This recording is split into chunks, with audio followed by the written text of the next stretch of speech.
Hello students, welcome back to my YouTube channel. ನೀವು ಇನ್ನೂ ನಮ್ಮ ಚಾನೆಲ್ ಅನ್ನು ಸಬ್ಸ್ಕ್ರೈಬ್ ಮಾಡಿಲ್ಲ ಅಂದ್ರೆ ಈಗಲೇ ಸಬ್ಸ್ಕ್ರೈಬ್ ಆಗಿ, ಈ ವಿಡಿಯೋವನ್ನು ಲೈಕ್ ಮಾಡಿ, ನಿಮ್ಮ ಸ್ನೇಹಿತರೊಂದಿಗೆ ಶೇರ್ ಮಾಡಿ ಮತ್ತು ನಿಮ್ಮ ಅಭಿಪ್ರಾಯವನ್ನು ಕಾಮೆಂಟ್ ಮೂಲಕ ತಿಳಿಸಿ. ಇವತ್ತಿನ ಈ ವಿಡಿಯೋದಲ್ಲಿ ನಾವು ಬಿಕಾನ್ ತರ್ಸೆಮ್ ಕನ್ನಡ ಪಠ್ಯಕ್ರಮದ ಘಟಕ 1 ಸಂಬಂಧಗಳು ವಿಭಾಗದ ಅತ್ಯಂತ ಪ್ರಮುಖವಾದ ಹಳಗನ್ನಡ ಕಾವ್ಯಭಾಗವಾದ ರೂಪು ಜವ್ವನವಿರಲು ಕುಲದ ಮಾತೇಕೆ ಎಂಬ ಪಾಠದ ಸಂಪೂರ್ಣ ವಿವರವಾದ ಸಾರಾಂಶವನ್ನು ಅತ್ಯಂತ ಆಳವಾಗಿ ತಿಳಿದುಕೊಳ್ಳೋಣ. ಈ ಅದ್ಭುತವಾದ ಕಾವ್ಯವನ್ನು ನಡುಗನ್ನಡ ಸಾಹಿತ್ಯದ ಪ್ರಸಿದ್ಧ ಕವಿಯಾದ ರಾಘವಾಂಕನು ಬರೆದಿದ್ದಾನೆ. ರಾಘವಾಂಕನು 13ನೇ ಶತಮಾನದ ಪ್ರಖ್ಯಾತ ಕವಿಯಾಗಿದ್ದು, ಹರಿಹರನ ಸೋದರಮಾವ ಹಾಗೂ ಗುರುಗಳಾಗಿದ್ದ ಹರಿಹರನ ಶಿಷ್ಯನಾಗಿದ್ದಾನೆ. ರಾಘವಾಂಕನು ವಾರ್ಧಕ ಷಟ್ಪದಿಯಲ್ಲಿ ಕಾವ್ಯ ರಚನೆ ಮಾಡುವುದರಲ್ಲಿ ಸಿದ್ಧಹಸ್ತನಾಗಿದ್ದು, ಈ ಕಾವ್ಯಭಾಗವನ್ನು ಅವನ ಅತ್ಯಂತ ಜನಪ್ರಿಯ ಕೃತಿಯಾದ ಹರಿಶ್ಚಂದ್ರ ಕಾವ್ಯದಿಂದ ಆಯ್ದುಕೊಳ್ಳಲಾಗಿದೆ. ಈ ಪಾಠವು ಮುಖ್ಯವಾಗಿ ಬಾಹ್ಯ ಸೌಂದರ್ಯ, ಯೌವನ ಮತ್ತು ಜಾತಿ ಪದ್ಧತಿಯ ನಡುವಿನ ವ್ಯತ್ಯಾಸ ಹಾಗೂ ಸತ್ಯನಿಷ್ಠೆಯ ಮಹತ್ವವನ್ನು ಅತ್ಯಂತ ಮಾರ್ಮಿಕವಾಗಿ ಎತ್ತಿ ತೋರಿಸುತ್ತದೆ.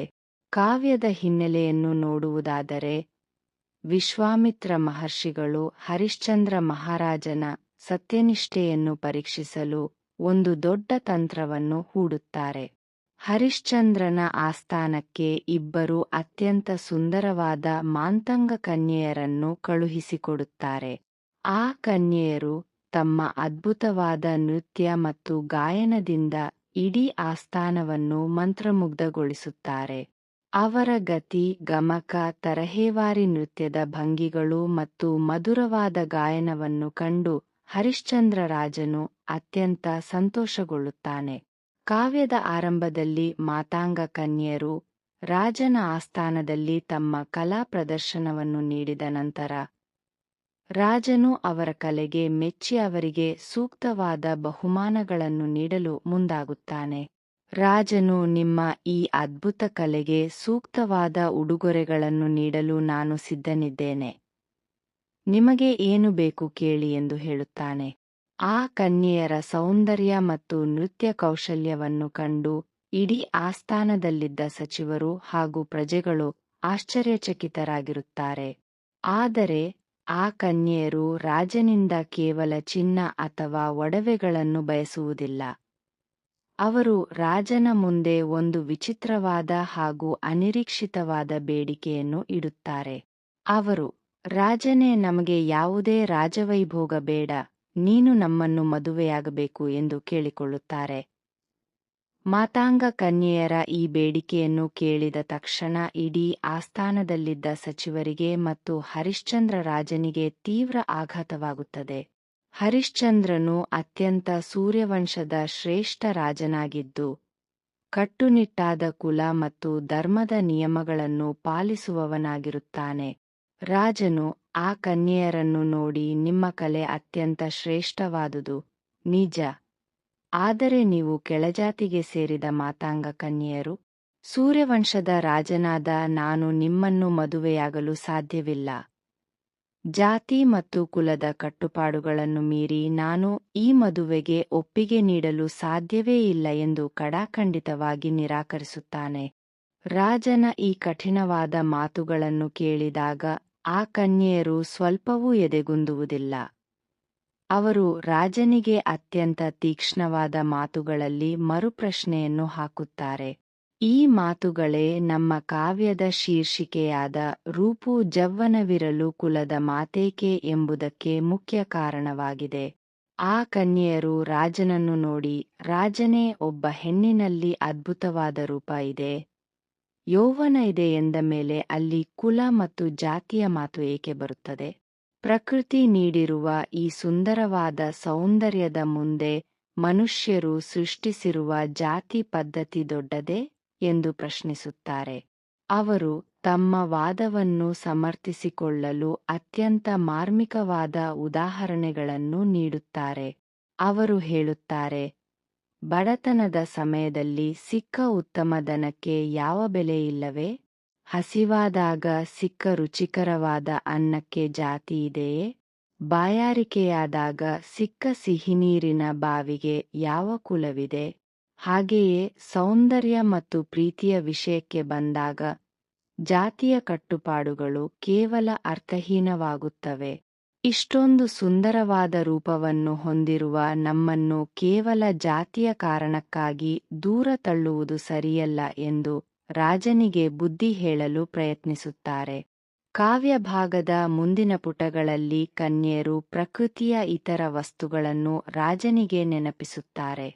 ವಾಗಲ ಚರ್ಚಿಸಿಕೊಂಬುದಾಗೆ ದೈವನ್ನೆಳಲ ತಂಪನೊಸೆವುದಾಗಿ ಸಾಗಿಸುವ ತಾಯಿ ದುರದೊಳೊರಿಗಳನ್ನಡುಗಿಸುವುದಾಗಿ ಚತುರಂಗ ಬಲವನ್ನಿರ್ಸಿ ಭದ್ರವನ್ ಬಾಗಳದ ನಲದೆಲದು ಬೇಡುವರನ ತಿಮಂಜುಳರೆನ್ನರೆ ಮೂಜಗದೊಳು ಎಂಬ ಪದ್ಯ ಭಾಗವು ಪ್ರಕೃತಿಯ ನಿಸ್ವಾರ್ಥ ಗುಣವನ್ನು ತೋರ್ಪಡಿಸುತ್ತದೆ. ಪ್ರಕೃತಿಯು ಯಾರಿಗೂ ಜಾತಿಯ ಆಧಾರದ ಮೇಲೆ ತಾರತಮ್ಯ ಮಾಡುವುದಿಲ್ಲ. ಸೂರ್ಯನು ಎಲ್ಲರಿಗೂ ಸಮನಾಗಿ ಬೆಳಕನ್ನು ನೀಡುತ್ತಾನೆ.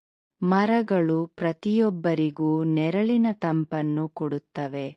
ಮಳೆರಾಯನು ಎಲ್ಲರ ಭೂಮಿಗೂ ಸಮನಾಗಿ ನೀರನ್ನು ಹರಿಸುತ್ತಾನೆ. ಪ್ರಕೃತಿ ಮಾತೆ ಎಲ್ಲರನ್ನೂ ತನ್ನ ಮಕ್ಕಳಂತೆ ಸಲಹುವಾಗ ಕೇವಲ ಮನುಷ್ಯರು ಮಾತ್ರ ಜಾತಿಯ ಗೋಡೆಗಳನ್ನು ಕಟ್ಟಿಕೊಂಡು ಪ್ರಕೃತಿಯ ಸೌಂದರ್ಯವನ್ನು ನಿರಾಕರಿಸುವುದು ಎಷ್ಟು ಮಟ್ಟಿಗೆ ಸರಿಯೆಂದು ಕನ್ಯೆಯರು ಪ್ರಶ್ನಿಸುತ್ತಾರೆ. ಅವರು ತಮ್ಮ ಸೌಂದರ್ಯವನ್ನು ರಾಜನಿಗೆ ಒಪ್ಪಿಸಲು ಸಿದ್ಧರಾಗಿರುವಾಗ ರಾಜನು ಕೇವಲ ಸಾಮಾಜಿಕ ನಿಯಮಗಳಿಗಾಗಿ ಹಠ ಹಿಡಿಯುತ್ತಿರುವುದು ಅವರಿಗೆ ಮೂರ್ಖತನದಂತೆ ಕಾಣಿಸುತ್ತದೆ. ಇಳೆಯೊಳಗೆ ಹೆಸರುಳ್ಳ ದಾನಿಯೆಂಬುದನ ಕೇಳಳಸಿ ಕಷ್ಟಾಸೆವಟ್ಟಿಯಿಂದ ಬೇಡಿ ನಿಷ್ಫಲವಾಗದಂತೆ ನಾವತಿ ಮಂಜುಗದಂತಾಳದಂತೆ ಬಿಸುಸುಯ್ಯದಂತೆ ತಿಳಿದು ನೀ ನಮಗೆ ವಲ್ಲಭನಾಗಿ ಚಿತ್ರದು ಮಳಿಕೆಯಂಕಳಿ ಹರಿಶ್ಚಂದ್ರ ಭೂನಾಥೇನೆಂದು ಅವರು ರಾಜನಲ್ಲಿ ವಿನಂತಿಸಿಕೊಳ್ಳುತ್ತಾರೆ. ಹರಿಶ್ಚಂದ್ರನು ಇಡೀ ಭೂಮಂಡಲದಲ್ಲೇ ಅತ್ಯಂತ ದೊಡ್ಡ ದಾನಿ ಮತ್ತು ಕರುಣಾಮಯಿ ರಾಜ ಎಂದು ಹೆಸರು ಪಡೆದಿದ್ದಾನೆ. ಅಂತಹ ಪ್ರಖ್ಯಾತ ರಾಜನ ಆಸ್ಥಾನಕ್ಕೆ ಬಂದು ಬೇಡಿದ ನಂತರ ತಮ್ಮ ಬೇಡಿಕೆ ನಿಷ್ಫಲವಾಗಬಾರದು, ತಾವು ನಿರಾಶರಾಗಿ ನಿಟ್ಟುಸಿರು ಬಿರುತ್ತಾ ಹಿಂತಿರುಗಬಾರದು ಎಂದು ಅವರು ಕರುಣೆಯಿಂದ ಬೇಡಿಕೊಳ್ಳುತ್ತಾರೆ. ರಾಜನು ತಮ್ಮನ್ನು ಪತ್ನಿಯರನ್ನಾಗಿ ಸ್ವೀಕರಿಸಿ ತಮ್ಮ ಮನಸ್ಸಿನ ದುಃಖವನ್ನು ದೂರ ಮಾಡಬೇಕೆಂದು ಅತ್ಯಂತ ನಯವಾಗಿ ವಿನಂತಿಸುತ್ತಾರೆ. ಭಾಗ 5 ಪಾರ್ಟ್ 5. ಆದರೆ ಹರಿಶ್ಚಂದ್ರ ಮಹಾರಾಜನು ತನ್ನ ಸತ್ಯನಿಷ್ಠೆ ಮತ್ತು ಸೂರ್ಯವಂಶದ ಧರ್ಮಕ್ಕೆ ಹೆಸರಾದವನು. ಅವನು ಮಾತಾಂಗ ಕನ್ಯೆಯರ ಈ ವಿನಂತಿಯನ್ನು ಒಪ್ಪಲು ಸಿದ್ಧನಿರುವುದಿಲ್ಲ. ಪಠ್ಯಪುಸ್ತಕದ ಪುಟ 13ರ ಪದ್ಯಗಳಲ್ಲಿ ರಾಜನ ಕಠಿಣ ನಿಲುವು ವ್ಯಕ್ತವಾಗುತ್ತದೆ. ಲಲಿತವಸುಮತಿ ಹುಟ್ಟದ ಸೂರ್ಯಕುಲದ ರಾಯರ್ಗ ವಂಶದೊಳು ಕೀರ್ತಿಯೊಳು ಭುಜಬಲದೊಳೊರೆದೊರೆಯಣಿಸಿ ಕನ್ನಿಕೆಯರಂಕೊಡುವ ಭೂಪರಿಲ್ಲೆಂದು ತನಕ ಹೊಲತಿಯರು ಬಂದಾವು ಸತಿಯರಾದೈವಂ ಬುಲಿಹವೆಂಬುದು ಬಂದ ಕಾಲುಗರ್ವೋ ನಿಂದ ನೆಲದ ಗುಣವೋ ನೋಡು ನೋಡೆಂದು ಕಡುಮುನಿದು ಕೋಟಿಸಿದನವನೀಶನು ಎಂಬ ಪದ್ಯವು ರಾಜನ ತೀವ್ರ ಕೋಪವನ್ನು ತೋರ್ಪಡಿಸುತ್ತದೆ. ರಾಜನು ಸಿಟ್ಟಿನಿಂದ ಹೇಳುತ್ತಾನೆ, ಈ ಸುಂದರವಾದ ಭೂಮಿ ಹುಟ್ಟಿದಾಗಿನಿಂದಲೂ ಸೂರ್ಯವಂಶದ ಕೀರ್ತಿ ಜಗತ್ತಿನಾದ್ಯಂತ ಹರಡಿದೆ. ನಮ್ಮ ವಂಶದ ರಾಜರಿಗೆ ಹೆಣ್ಣು ಕೊಡಲು ಇಡೀ ಜಗತ್ತಿನ ಶ್ರೇಷ್ಠ ರಾಜರು ಕಾಯುತ್ತಿರುತ್ತಾರೆ. ಇಂತಹ ಉನ್ನತ ಕುಲದ ಆಸ್ಥಾನಕ್ಕೆ ಬಂದು ಕೇವಲ ಕೆಳಜಾತಿಯ ಹೆಣ್ಣುಮಕ್ಕಳು ನನ್ನನ್ನು ಮದುವೆಯಾಗಲು ಬಯಸುತ್ತಿರುವುದು ನಿಮ್ಮ ಅಹಂಕಾರದ ಪರಮಾವಧಿಯಾಗಿದೆ. ಇದು ನಿಮ್ಮ ಮಾತಿನ ಗರ್ವವೋ ಅಥವಾ ನೀವು ನಿಂತಿರುವ ನೆಲದ ಗುಣವೋ ತಿಳಿಯುತ್ತಿಲ್ಲ ಎಂದು ರಾಜನು ಕಡುಕೋಪದಿಂದ ಅವರನ್ನು ಗದರಿಸುತ್ತಾನೆ. ರಾಜನು ತನ್ನ ವಂಶದ ಮರ್ಯಾದೆಯನ್ನು ಉಳಿಸಿಕೊಳ್ಳಲು ಯಾವುದೇ ತ್ಯಾಗಕ್ಕೂ ಸಿದ್ಧನಿರುತ್ತಾನೆ ಎಂದು ನಂಬಿರುತ್ತಾನೆ. ಕನ್ಯೆಯರ ಮಾತುಗಳು ಸಮಾಜದ ಕಟ್ಟುಪಾಡುಗಳನ್ನು ಮುರಿಯುವಂತೆ ಇರುವುದರಿಂದ ರಾಜನಿಗೆ ಅವರ ಮೇಲೆ ತೀವ್ರ ಸಿಟ್ಟು ಬರುತ್ತದೆ. ಅವನು ಆಸ್ಥಾನದ ಕಾವಲುಗಾರರನ್ನು ಕರೆದು ಅವರನ್ನು ಆಚೆ ತಳ್ಳಲು ಸಹ ಹಿಂಜರಿಯುವುದಿಲ್ಲ. ಆದರೆ ಮಾತಾಂಗ ಕನ್ಯೆಯರು ತಮ್ಮ ವಾದವನ್ನು ಬಿಡುವುದಿಲ್ಲ. ಅವರು ಮತ್ತಷ್ಟು ಪ್ರಕೃತಿಯ ನಿದರ್ಶನಗಳನ್ನು ನೀಡುತ್ತಾ ರಾಜನ ತರ್ಕವನ್ನು ತಲೆಕೆಳಗು ಮಾಡಲು ಪ್ರಯತ್ನಿಸುತ್ತಾರೆ. ಮಾತಾಂಗ ಕನ್ಯೆಯರು ನೀಡುವ ಮುಂದಿನ ಉದಾಹರಣೆಗಳು ಅತ್ಯಂತ ಪ್ರಭಾವಶಾಲಿಯಾಗಿವೆ. ಪಾವನಕ್ಷೀರಮಂ ಕೊಡುವ ಕಪ್ಪಲ ಮಾಂಸ ಪಾವಲೇನಿಸದುಳ್ಳ ಮಧುವನ್ನು ಸೇದಿವ ನೋಣ ಪಾವಲೇಸದಿಕ ಕಸ್ತೂರಿಯಂ ಕೊಡುವ ಮೃಗನಾಭಿ ತಾನಾವ ಲೇಸು ದೇವರಿಗೆ ಸಲ್ಲವೇ ಉತ್ತಮ ಗುಣಗಳ್ದಾರ್ವ ಕುಂದನ್ ಕಲೆಯುಲಾಜೀವನವನಿಶ ಕೇಳಿ ಭಾವಿಸುವುದಮ್ಮರುಪು ಜವ್ವನವರಲು ಕುಲದ ಮಾತೆಕೆಂದರು ಎಂಬ ಪದ್ಯಭಾಗವು ಈ ಕಾವ್ಯದ ಅತ್ಯಂತ ಪ್ರಮುಖವಾದ ಭಾಗವಾಗಿದೆ. ಕನ್ಯೆಯರು ರಾಜನಿಗೆ ನೆನಪಿಸುತ್ತಾರೆ, ರಾಜನೇ, ನಮಗೆ ಅತ್ಯಂತ ಪವಿತ್ರವಾದ ಹಾಲನ್ನು ಕೊಡುವ ಹಸುವಿನ ದೇಹದ ಮಾಂಸವನ್ನು ಯಾರೂ ಪವಿತ್ರ ಎಂದು ಪೂಜಿಸುವುದಿಲ್ಲ. ಅತ್ಯಂತ ಮಧುರವಾದ ಜೇನುತುಪ್ಪವನ್ನು ಕೊಡುವ ಜೇನುನೊಣವನ್ನು ಯಾರೂ ಶ್ರೇಷ್ಠ ಜೀವಿ ಎಂದು ಕರೆಯುವುದಿಲ್ಲ. ದೇವರಿಗೆ ಅರ್ಪಿಸುವ ಸುಗಂಧಭರಿತ ಕಸ್ತೂರಿಯನ್ನು ಕೊಡುವ ಕಸ್ತೂರಿ ಮೃಗವನ್ನು ಯಾರೂ ಉತ್ತಮ ಕುಲದ ಪ್ರಾಣಿ ಎಂದು ನೋಡುವುದಿಲ್ಲ. ಪ್ರಕೃತಿಯಲ್ಲಿನ ಈ ಎಲ್ಲಾ ವಸ್ತುಗಳ ಒಳಗಿನ ಉತ್ತಮ ಗುಣಗಳನ್ನು ಮಾತ್ರ ಮನುಷ್ಯರು ಸ್ವೀಕರಿಸುತ್ತಾರೆ ಮತ್ತು ಅವು ದೇವರಿಗೂ ಪ್ರಿಯವಾಗುತ್ತವೆ. ಹಾಗೆಯೇ ನಮ್ಮಲ್ಲಿರುವ ರೂಪ ಮತ್ತು ಯೌವನವನ್ನು ಸ್ವೀಕರಿಸಬೇಕೇ ಹೊರತು ನಮ್ಮ ಜಾತಿಯನ್ನು ನೋಡಿ ನಮ್ಮನ್ನು ದೂರ ತಳ್ಳುವುದು ಧರ್ಮವಲ್ಲ ಎಂದು ವಾದಿಸುತ್ತಾರೆ. ಪ್ರಕೃತಿಯು ಗುಣಕ್ಕೆ ಮಹತ್ವ ನೀಡುತ್ತದೆಯೇ ಹೊರತು ಬಾಹ್ಯ ಜಾತಿಗಲ್ಲ ಎಂಬುದು ಕನ್ಯೆಯರ ಮುಖ್ಯ ವಾದವಾಗಿರುತ್ತದೆ. ಹಸುವಿನ ಹಾಲು, ಜೇನಿನ ತುಪ್ಪ ಮತ್ತು ಮೃಗದ ಕಸ್ತೂರಿ ಇವೆಲ್ಲವೂ ಹೇಗೆ ತಮ್ಮ ಗುಣದಿಂದಾಗಿ ಜಗತ್ತಿನಲ್ಲಿ ಶ್ರೇಷ್ಠ ಸ್ಥಾನವನ್ನು ಪಡೆದಿವೆಯೋ, ಅದೇ ರೀತಿ ತಮ್ಮ ರೂಪ ಮತ್ತು ಯೌವನ ಕೂಡ ಪ್ರಕೃತಿಯ ಶ್ರೇಷ್ಠ ಕೊಡೆಯಾಗಿದೆ ಎಂದು ಅವರು ವಾದಿಸುತ್ತಾರೆ. ಮನುಷ್ಯರು ಸೃಷ್ಟಿಸಿರುವ ಜಾತಿ ಪದ್ಧತಿಯು ಕೇವಲ ಕೃತಕವಾದುದು, ಆದರೆ ಪ್ರಕೃತಿಯ ಸೌಂದರ್ಯವು ನೈಜವಾದುದು ಎಂದು ರಾಜನಿಗೆ ಮನವರಿಕೆ ಮಾಡಿಕೊಡಲು ಪ್ರಯತ್ನಿಸುತ್ತಾರೆ. ಆದರೆ ಹರಿಶ್ಚಂದ್ರ ರಾಜನು ಇಷ್ಟಕ್ಕೆಲ್ಲ ತನ್ನ ನಿರ್ಧಾರವನ್ನು ಬದಲಾಯಿಸುವ ವ್ಯಕ್ತಿಯಾಗಿರುವುದಿಲ್ಲ. ರಾಜನು ಕನ್ಯೆಯರ ವಾದಕ್ಕೆ ಪ್ರತಿಯಾಗಿ ತನ್ನದೇ ಆದ ಕಠಿಣ ಉದಾಹರಣೆಗಳನ್ನು ನೀಡುತ್ತಾನೆ. ಪಠ್ಯಪುಸ್ತಕದ ಪುಟ 14ರ ಪದ್ಯಗಳಲ್ಲಿ ರಾಜನ ಮರುವಾದ ಕಂಡುಬರುತ್ತದೆ. ಹಕ್ಕೆ ಯೋಗ್ಯನ್ನಾಯಿ ಹಾಲುನ್ನದಾವನುಟಕ್ಕೆ ಯೋಗ್ಯಂ ಪ್ರೇತವನದೊಳಗೆ ಬೆಳೆದ ಹೂವಾರ ಮುಡಿಪಕ್ಕೆ ಯೋಗ್ಯಂ ಮಿಕ್ಕ ಹೊಲತಿಯರು ನೀವೇನೆ ನಿಮ್ಮ ಜವ್ವನದ ಸೂಕ್ಯರೂಪಿನ ಗಾಡಿ ಜಾಣತನದೊಪ್ಪವೇ ತಕ್ಕ ಯೋಗ್ಯನ್ ರಮಿಸುವವರುಂಟೆ ಶಿವಶಿವ ಮಾತು ತಾಹೊಲೆಯೆಂದನು ಎಂಬ ಪದ್ಯವು ರಾಜನ ತೀವ್ರ ತಿರಸ್ಕಾರವನ್ನು ತೋರಿಸುತ್ತದೆ. ನಿಮ್ಮ ಈ ರೂಪ ಮತ್ತು ಜಾಣತನದ ಮಾತುಗಳು ನನ್ನ ಧರ್ಮವನ್ನು ಮುರಿಯಲು ಸಾಧ್ಯವಿಲ್ಲ. ಶಿವಶಿವ, ಇಂತಹ ಅಪವಿತ್ರ ಮಾತನ್ನು ನಾನು ಕೇಳಲಾರೆ ಎಂದು ರಾಜನು ಕಿವಿಯನ್ನು ಮುಚ್ಚಿಕೊಳ್ಳುತ್ತಾನೆ. ರಾಜನು ಬಾಹ್ಯರೂಪವನ್ನು ಸ್ಮಶಾನದ ಹೂವಿಗೆ ಹೋಲಿಸುತ್ತಾನೆ. ಸ್ಮಶಾನದ ಹೂವು ನೋಡಲು ಎಷ್ಟೇ ಸುಂದರವಾಗಿದ್ದರೂ ಅದನ್ನು ಪವಿತ್ರ ಕಾರ್ಯಗಳಿಗೆ ಬಳಸದಂತೆ ಕೆಳಜಾತಿಯ ಕನ್ಯೆಯರ ಸೌಂದರ್ಯವು ರಾಜನಿಗೆ ಸ್ವೀಕಾರಾರ್ಹವಲ್ಲ ಎಂದು ಅವನು ಭಾವಿಸುತ್ತಾನೆ.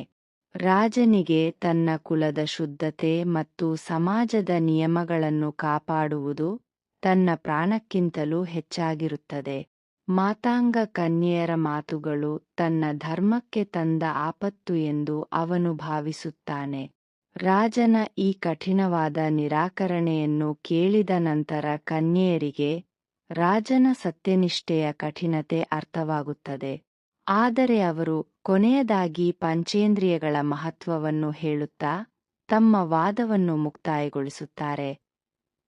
ಕಾವ್ಯದ ಕೊನೆಯ ಪುಟದಲ್ಲಿ ಕನ್ಯೆಯರು ಪಂಚೇಂದ್ರಿಯಗಳು ಅನುಭವಿಸುವ ನೈಸರ್ಗಿಕ ಸುಖದ ಬಗ್ಗೆ ಮಾತನಾಡುತ್ತಾರೆ. ಹಾಡನೊಲಿದಾಲಿಸಿದ ಕಿವಿಗೆ ಹೊಲೆಯುಲ್ಲ, ಮಾತಾಡಿ ಹೊಗಳಿದ ಬಾಯ್ ಹೊಲೆಯುಲ್ಲ, ರೂಪನಜ್ ನೋಡಿದ ವಿಲೋಚನಕ್ಕೆ ಹೊಲೆಯುಲ್ಲ, ಮೇ ಮುಡಿಗಲನ್ ಸುಲಭ ತಂಗಾಳಿಯುಂತೀಡುವ ಸುಗಂಧಮನ್ ವಾಸಿಸಿದ ನಾಸಿಕಕ್ಕೆ ನಾಡೆ ಹೊಲೆಯುಲ್ಲ, ಸೋಂಕಿಂಗೆ ಹೊಲೆಯುಂಟಾಯ್ ಕೂಡಿರ್ದ ಪಂಚೇಂದ್ರಿಯಂಗಳೊಳು ನಾಲ್ಕಧಮ ಒಂದದಿಕವೇ ಎಂದರು ಎಂಬ ಪದ್ಯಭಾಗವು ಅತ್ಯಂತ ತಾರ್ಕಿಕವಾದುದಾಗಿದೆ. ಕನ್ಯೆಯರು ರಾಜನಿಗೆ ಹೇಳುತ್ತಾರೆ, ರಾಜನೇ, ನೀನು ನಮ್ಮ ಹಾಡನ್ನು ಅತ್ಯಂತ ಆನಂದದಿಂದ ಕೇಳಿದ ನಿನ್ನ ಕಿವಿಗೆ ಯಾವುದೇ ಜಾತಿಯ ದೋಷ ತಟ್ಟಲಿಲ್ಲ. ನಮ್ಮ ಕಲೆಯನ್ನು ಹೊಗಳಿದ ನಿನ್ನ ಬಾಯಿಗೆ ಯಾವುದೇ ಅಪವಿತ್ರತೆ ಬರಲಿಲ್ಲ. ನಮ್ಮ ಸುಂದರ ರೂಪವನ್ನು ನೋಡಿದ ನಿನ್ನ ಕಣ್ಣುಗಳಿಗೆ ಯಾವುದೇ ಹೊಲೆ ತಗುಲಲಿಲ್ಲ. ನಮಗೆ ಬೀಸುವ ತಂಗಾಳಿಯ ಸುವಾಸನೆಯನ್ನು ಆಸ್ವಾದಿಸಿದ ನಿನ್ನ ಮೂಗಿಗೆ ಯಾವುದೇ ಜಾತಿಯ ಭೇದ ಕಾಣಿಸಲಿಲ್ಲ. ಪಂಚೇಂದ್ರಿಯಗಳಲ್ಲಿ 4 ಇಂದ್ರಿಯಗಳು ನಮ್ಮ ಸೌಂದರ್ಯವನ್ನು ಮುಕ್ತವಾಗಿ ಆಸ್ವಾದಿಸುವಾಗ ಕೇವಲ ಸ್ಪರ್ಶಕ್ಕೆ ಮಾತ್ರ ಜಾತಿಯ ದೋಷ ಬರುತ್ತದೆ ಎಂದು ಹೇಳುವುದು ಎಷ್ಟು ಮಟ್ಟಿಗೆ ಸರಿ? ಇಂದ್ರಿಯಗಳಲ್ಲೇ 4 ಇಂದ್ರಿಯಗಳು ಶ್ರೇಷ್ಠವಾಗಿ ಒಂದೇ ಒಂದು ಇಂದ್ರಿಯ ಮಾತ್ರ ಕೆಳಮಟ್ಟದ್ದಾಗಲು ಹೇಗೆ ಸಾಧ್ಯ ಎಂದು ಕೇಳುತ್ತಾರೆ. ಕನ್ಯೆಯರ ಈ ವಾದವು ಅತ್ಯಂತ ವೈಜ್ಞಾನಿಕ ಮತ್ತು ಸಾಮಾಜಿಕ ಸತ್ಯವನ್ನು ಎತ್ತಿ ತೋರಿಸುತ್ತದೆ.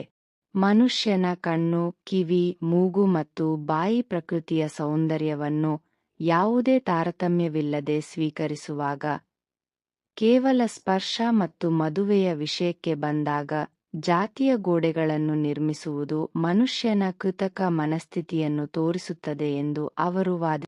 ನನ್ನ ದೃಷ್ಟಿಯಲ್ಲಿ ಕುಲಧರ್ಮವೇ ಎಲ್ಲಕ್ಕಿಂತ ಮಿಗಿಲಾದುದು ಎಂದು ಹೇಳಿ ಅವರನ್ನು ಆಸ್ಥಾನದಿಂದ ಹೊರಗೆ ಹೋಗುವಂತೆ ಆಜ್ಞಾಪಿಸುತ್ತಾನೆ.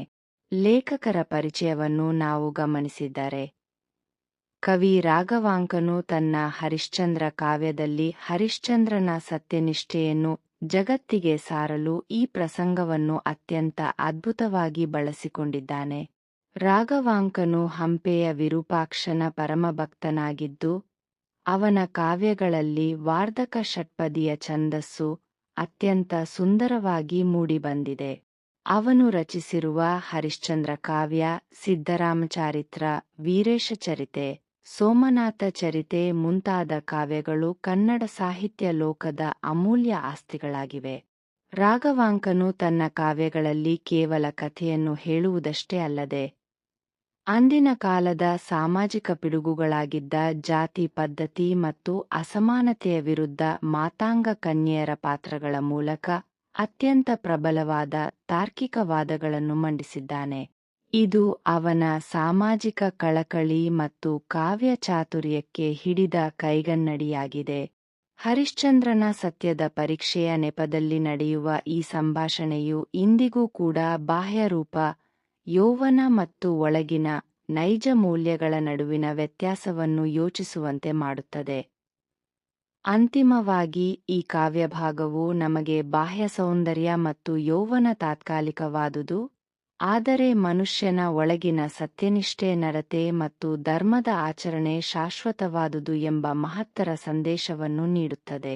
ಮಾತಾಂಗ ಕನ್ಯೆಯರು ಮಂಡಿಸುವ ಪ್ರಕೃತಿಯ ನಿದರ್ಶನಗಳು ಮತ್ತು ಪಂಚೇಂದ್ರಿಯಗಳ ತರ್ಕವು ನಮಗೆ ಜಾತಿ ಪದ್ಧತಿಯ ಅರ್ಥಹೀನತೆಯನ್ನು ಮನವರಿಕೆ ಮಾಡಿಕೊಟ್ಟರೆ, ಹರಿಶ್ಚಂದ್ರ ರಾಜನ ನಿಲುವು ತನ್ನ ಶಪಥ ಮತ್ತು ನಂಬಿದ ಸತ್ಯಕ್ಕಾಗಿ ಯಾವುದೇ ಆಮಿಷಗಳಿಗೆ ಒಳಗಾಗದ ಜಿತೇಂದ್ರಿಯ ಗುಣವನ್ನು ಎತ್ತಿ ತೋರಿಸುತ್ತದೆ.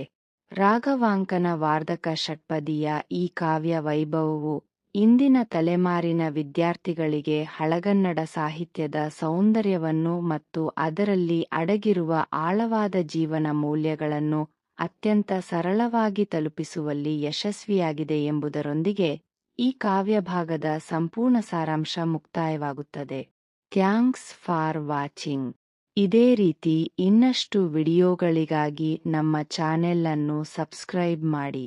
ಮತ್ತೆ ಮುಂದಿನ ವಿಡಿಯೋದಲ್ಲಿ ಸಿಗೋಣ. ಧನ್ಯವಾದಗಳು.